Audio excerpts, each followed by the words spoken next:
Hello, this is Sergeant Jeffrey Daberco of the Case Western Reserve University Police and Public Safety Department, and I'm addressing the Executive Committee today regarding my Taser deployment proposal.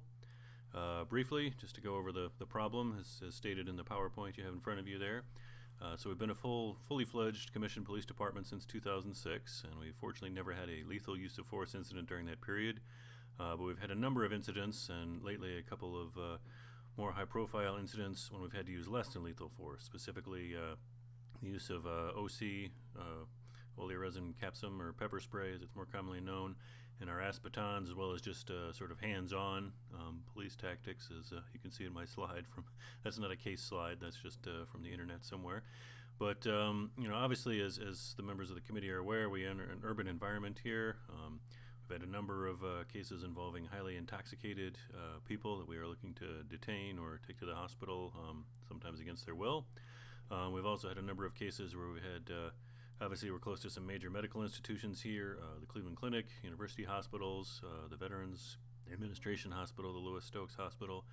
These are obviously wonderful assets to have, but they also tend to generate a number of people with significant mental issues who find their way around our campus and who we've had to deal with. And then we've had a number of incidents where we've had to detain these people. And when you get in these struggles, especially when, hands-on or ASPs, which is, essentially a baton, it's a stick you're hitting someone with trying to gain compliance.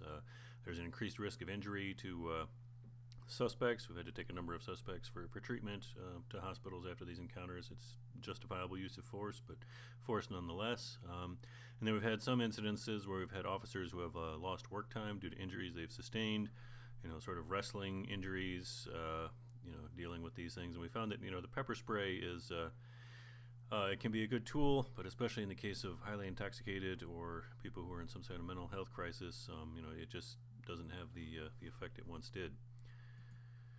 So moving on, so again, I've already stated the next part of this slide. And again, the slide is not a case slide, but a internet slide. But we believe that the deployment of tasers would enable us to bring these struggles, once the determination's been made that an arrest has to be made or a detention has to be made, and there's going to be the less use of less lethal force is justified according to our policies. A taser would bring a lot of these struggles to a much swifter conclusion, which would be good both for suspect and officer safety.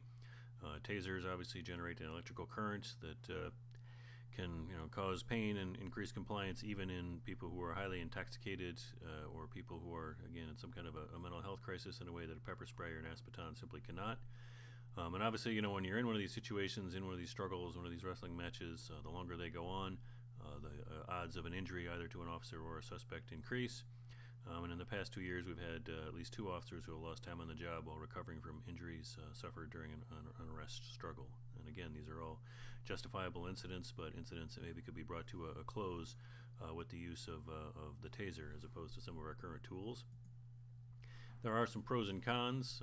Pros, obviously, as we've discussed, taser deployment would give officers a less than lethal tool that would be good against, or useful rather, I should say, against some of the population that we have to deal with, especially when we're in the population that we're having to detain or arrest, and who are often combative and not interested in going where we want to take them. And this is we're not venturing into terribly new territory here. A number of our adjacent departments, such as the Cleveland Clinic, the City of Cleveland, and the University Circle Department, the University Circle Police Department, which we obviously work very closely with, already deploy tasers and have used them on a number of occasions. Cons, negative perception by the campus community. Hopefully that's something that we could overcome. Obviously we went through a lot of that with our department becoming commissioned and armed in 2006, but people have gotten used to us. We've become kind of the fabric of part of the fabric of the university now, and I think the deployment of tasers could be fit into that same fabric. But some solution, and also there's also liability issues.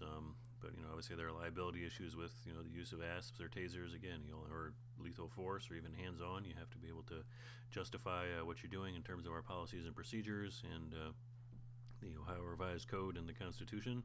Nothing changes with tasers. It's just a new device, but you do have to make sure your policies and procedures are locked down in that aspect.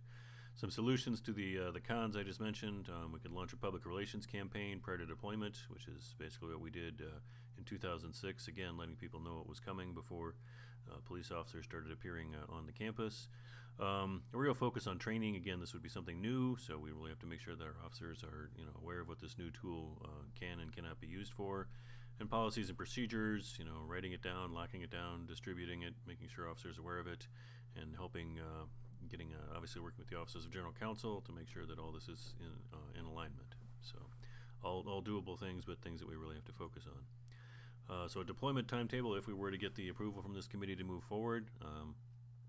So we would need some certified instructors, sort of based on the train-the-trainer principles.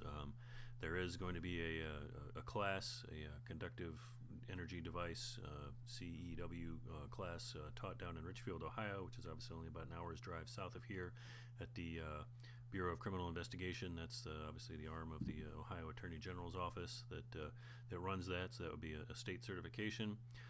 I'd like to send 3 officers to that, so that way we can have multiple people, and if someone leaves, we're not down to 0 instructors very quickly. So there's going to be a course in January 2018. We would have to go through our selection process, get 3 officers to serve as the trainers. I would start the publicity campaign regarding the deployment now, if we decide to move forward.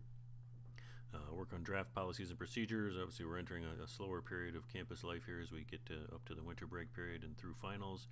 So this would be a good time to draft those policies and procedures, work with the Office of General Counsel to get them approved, and obtain necessary purchase orders from procurement for the actual purchasing and paying for the devices and the training. January through March, so our selected officers would attend instructor training. Our advertising campaign would continue. All officers would be trained and certified on Taser usage. So once the 3 came back, then we would go through our usual process of certifying all the officers on the 3 shifts, and all policies and procedures finalized and distributed. And obviously, through the use of the Canvas system, we can electronically track officers signing off on policies. So that would be again fairly easily implemented. April 2018, deployment of the Taser unit. Right now the plan is to deploy to our 15 patrol officers and 6 road supervisors, which are corporals and sergeants. We can reevaluate if we need to get them to other units such as the administrative sergeant, the detective sergeant, the chief, but right now it seems like we should limit those to the patrol officers and the road supervisors. And then, assuming we hit our April mark for deployment in October of 2018, after 6 months of deployment, let's evaluate, look at effectiveness and how the campus community has reacted to the deployment of the devices.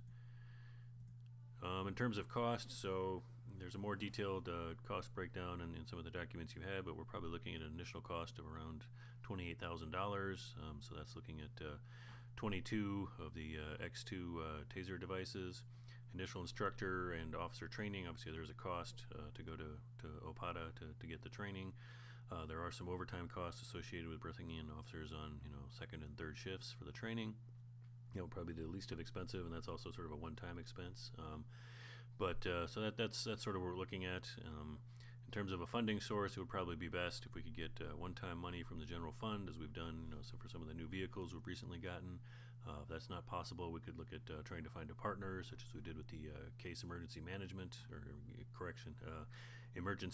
KCMS service, or ambulance service, the student-run ambulance service, which is a jointly funded effort between us and the Division of Student Affairs and the University Health Service. So there might be some possibilities for that that we could look at if the general fund idea, the preferred idea, doesn't go through.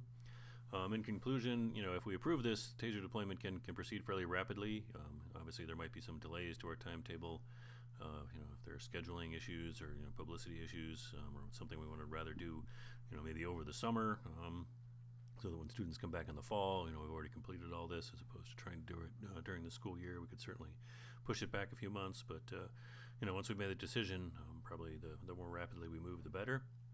And then basically, again, we feel that Taser deployment will give our officers a safer and more effective non-lethal tool to deal with situations that we're encountering right now. This isn't a fantasy proposal for an armored car or something like that. This is something that we could use.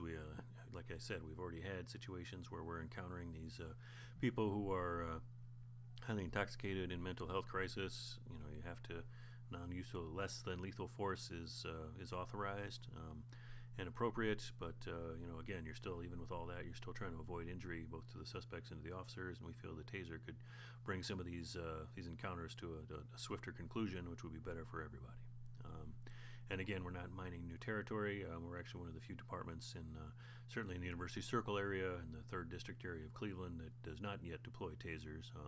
So in that respect, people have already seen them, on the belts of Cleveland police officers, University Circle police officers. So it wouldn't be as great a shock as it might have been if we were the pioneers in deploying these devices, but we certainly aren't that. So I thank you for your consideration, and if you have any questions, you know where to find me. This is Sergeant Jeffrey Dabrico, Administrative Sergeant for the Case Western Reserve University Police Department.